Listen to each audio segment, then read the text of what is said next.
नमस्कार, स्वागत है आपका बीइंग ट्रुथफुल पर। आज हम बात करने वाले हैं गोंड ट्राइब की, गोंड पीपल के। जो गोंड ट्राइब है दोस्तों, वो द्रविड़ जनजाति परिवार से आती है।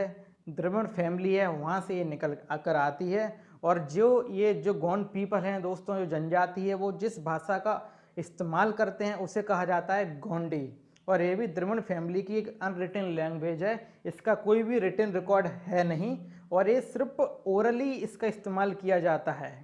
और ये भी मैं आपको बता देना चाहता हूँ कि इंडिया की जो लार्जेस्ट ग्रुप हैं एसटी के, ट्राइबल्स के, ट्राइबल जो भी ट्राइबल हैं, जनजातियाँ, उनमें से यह भी एक प्रमुख जनजाति है। लेकिन यहाँ पर मैं एक महत्वपूर्ण पॉइंट और बता देना चाहता हूँ। कहा जाता है कि जो गोंड शब्द है, जो गोंड शब्द की उत्पत्ति है, वो कोंड से हुई है।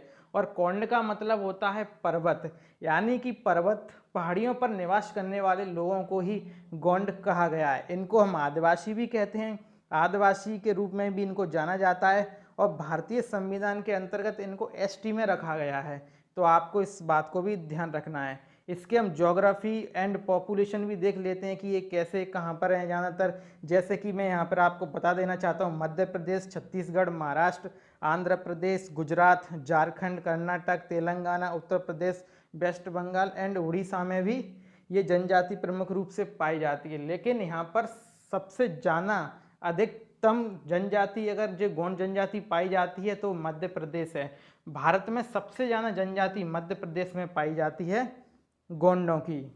अब बात यहाँ पे इराकी भी कर लेते हैं गोंड ट्राइब की। Based on ethnic group, field work and oral narratives and history as per the Gond myth.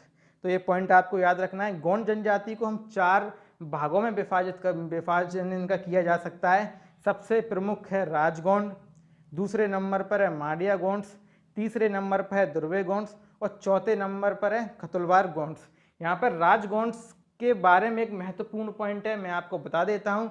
जो रानी दुर्गावती थी, हिस्ट्री में अगर आपने पढ़ा हो, जो सम्राट अकबर से युद्ध लड़ने के कारण चर्चा में रही और इनका इतिहास में एक अपना नाम है। तो आपको ये भी याद रखना है कि कौन सी जनजाति है जो इतिहास में राजा और महाराजा रहे हैं, तो वो गोंड जनजाति है, क्योंकि राजगोंड है। इसी जनजाति से निकलकर रानी दुर्गावती आई थी, जो कि गोंडवाना की महारानी थी।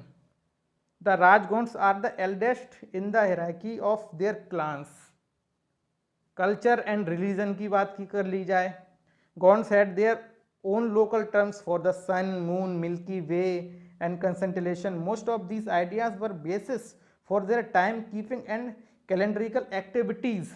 तो आप इनके बारे में जान के रखिए। Majority of Gond people still follow their tradition of nature worship. जो पुराने उनके परंपरागत जो नीतियाँ चल रही हैं वो इसको फॉलो करते हैं। गोंड बिलीव्स दैट, जो गोंड जनजाति है वो इस बात में बिलीव करती है, अर्थ, वाटर एंड एयर, जो हवा है वो क्या कहते हैं, मतलब देवता या भगवान के द्वारा संचालित की जा रही है, रूल्ड की जा रही है। यहाँ पर क्लियर मेंशन किया गया है पॉइंट में, तो आपको याद रखना है। Classification in India, they are a designated schedule tribe in Andhra Pradesh, part of Uttar Pradesh, Bihar, Chhattisgarh, Gujarat, Madhya Pradesh, Telangana, Odisha and West Bengal. The government of Uttar Pradesh had classified the Gondi people as the scheduled caste, but by 2007. But after that, in certain areas of UP, they are redesignated as scheduled tribe. और जो 2011 का census of India for Uttar Pradesh showed the schedule caste Gond population as. तो आप ये यहाँ पर याद रखिए। तो मैं समझता हूँ कि गोंडों के बारे में आज आपको जानने को मिला होगा, गोंड जनजाति। और बाकी तो आप सभी जानते ही हैं कि जो जनजातियाँ होती हैं उनकी जो सभ्यताएं रहती हैं, उनकी जो संस्कृति रहती है, वो वाकई में अपने आप में अद्भुत रहती है।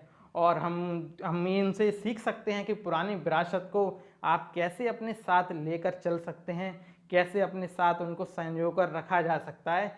तो जो जनजातियाँ हमें ये हमारी जो संस्कृतियाँ हैं पुरानी, उनका हमें आनंद कराती हैं और अनुभूति कराती हैं।